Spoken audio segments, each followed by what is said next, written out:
special edition video. I'm going to be just talking to Einav from Jerusalem, Arielle from Pennsylvania, and Daniel from Los Angeles. My new LA BFF. P.S. Daniel. Alright, now these three gems of adults have been our chaperones and our tour guide for the trip, and they have been doing a marvelous job, I have to say. This is gonna be the most nauseating video ever. Shut up! Your mom's the most nauseating video ever. I'll ask you guys each to answer this individually. I'll start with Einav. What made you want to do this birthright trip? Oh, this specific birthright trip because I worked for Young Judaea lots of years, and I feel very connected to Young Judaea, and I heard that there is the opportunity to get this amazing group, and I joined. Alright, and you have no regrets? No. You can be honest. I'm really enjoying myself. Alright, well, we're glad to have you, and I can't wait to braid your hair later. Why I chose to do Birthright in general is because I've heard such incredible things about Birthright and about the program, about how amazing the participants are, and just in general what an incredible program it is, and how you can just watch and help inspire so many people who have never been to Israel and instill within them this love of the land that I have, and I know Arielle has, and clearly Einav has. Why I think Young Judaea, or this trip in specific, I found out about the trip in a very interesting, unconventional, untraditional way. I got onto this trip. You know, anytime you're given an opportunity to go to Israel, I jump on it. So, the reason I wanted to do a birthright in general is because I had a really awesome birthright trip, which led me to having a really awesome long-term program in Israel, and it changed everything I think about who I am and what I want to be, and I wanted to make sure that it continues, that other people got the chance to go on a trip, and I wanted to be part of that. Why I was on this particular trip is sort of random, a surprise of its own. I found out a week ahead of time and jumped on it. Ain't that crazy how life works? Yeah, so it worked out well. And do you two have any regrets? Of course not. My favorite part was bringing you to the old city, to the wall, and getting the chance to do Shabbat night services at the wall. Even most people that come to Israel, come to Jerusalem, they see the wall, they go for 30 minutes, they write the note, but they don't get a chance to do the services. They don't get the chance, if they're meant to be in the minyan or women. We had people at the wall praying, we had the dance circles going on, and all of that. You don't get a chance to really experience it instead of just seeing it. The Western Wall on Friday night, that was incredible to see. I was with guys, and I took them into a minyan. It was incredible to watch the happiness and the joy and on the other guys' faces as they were joining and singing and dancing. Now the other things that I really enjoyed were the bar mitzvah, right? Reading for everybody that from the Torah right across from the Western Wall as they were facing the Western Wall. It was incredible. It was really once in a lifetime opportunity. I second for that. me and for you.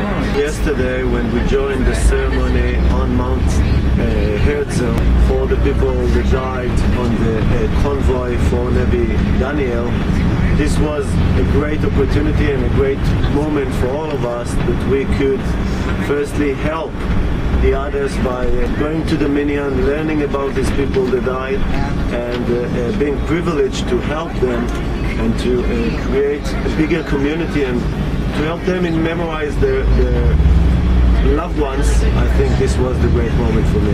The part that I loved a lot was watching you guys in that circle last night on the beach, starting to, as a group, be able to hear one another and experience the more personal, vulnerable sides of one another and see those parts.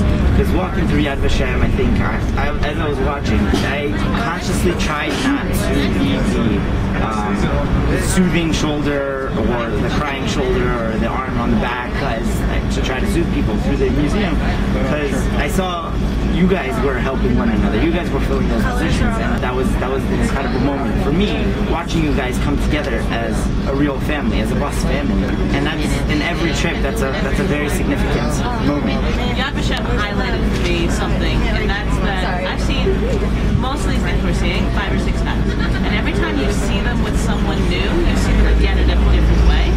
And so I just love the fact that you all are seeing them, but as you're walking through, you're seeing it yourself, and then at the same time, you're seeing it through someone else's eyes when you talk to each other in the evening. So you get to do everything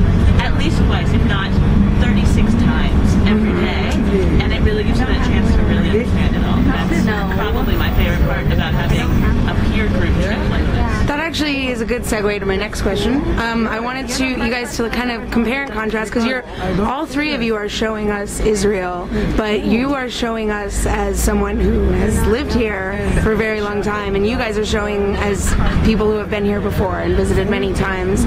Have you noticed any extreme differences, or you notice when you're listening to Einav and you're like, wow, I actually never knew that? Or of course. Let Einav go first.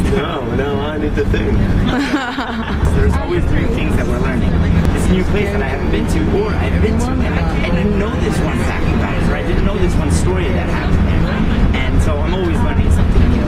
There's so many facts about any given place that I'm listening to Einav and going, oh, these are really great, but you didn't tell this story that I know about. Mainly because we don't have 57 hours in every day. Yeah. But it's one of those things where I love that I'm learning something new, but I want you all to learn everything that I know, and it's not possible. And that's where the little frustration comes in. It's like, okay, now I just need you all to come back for 3 more birthright trips and we'll get through this. Yeah. I think Einav has a lot of the body of knowledge and a huge amount of information, and understands it from the Israeli perspective, which is so important for one of these trips. The purpose that Arielle and I serve is trying to bridge that between you guys and symbolic Einav, which is the Israeli community, the Israeli culture, the Israeli body of knowledge. Compare it and contrast it to America's system. Try to get you guys to also feel that amazing feeling that Arielle and I had as we looked outside of the window, arriving in Tel Aviv, and we both, like little kids, started jumping up and down. I didn't see that. Yesterday you guys looked exhausted. Right. Well, this was day 1. Oh, this is day 1, okay. You guys both seem very perky today, which is great, because I'm sure out of all of us, you are getting the least amount of sleep. I would say that I'm learning a lot, not just for the madrichim that I'm working with me, from each individual. Right? I have lots of conversation with you guys, and I learn a lot from you about your life, about your way of looking at Judaism, about the life in Israel. And I will go from there to say that I guided a couple of tours in my life, and I think that I was privileged, not just with a great group, but with two great madrichim that are 2 of the best that I've worked with, so I'm really, really privileged. Oh, look at that, guys. How would you compare the troublemakers of this trip, let's get a shot, to some of the other trips you've had to work with? Or been on? Really? Just be honest, like, I'm not the worst here, am I? You started calling me Scharf by day 2. Day 2, yeah. That usually means I've made an impression. That what didn't kill you made you a stronger trip leader. It's very possible. Maybe if I started with you guys as my first group, and my skin is thickening. Yeah, and you guys are definitely a great age group. I've worked my way through every age group from 5 to 28 at this point. And then you get a group that are like my parents' age and think that clearly you're not in charge. What do you mean you're in charge? You guys are a great age group, and you're a really and we're all figuring out our lives right now. I love it. I really like Birthright a lot in comparison to the other programs that I've run. So I think I'm going to be doing a lot more Birthright. So all of you out there, I'll tag this with Birthright, so the Birthright people will see it and they'll hire you for like multiple things. Thank you guys so much for being in my video. My next trip to Israel will not be the same without you. That's for sure.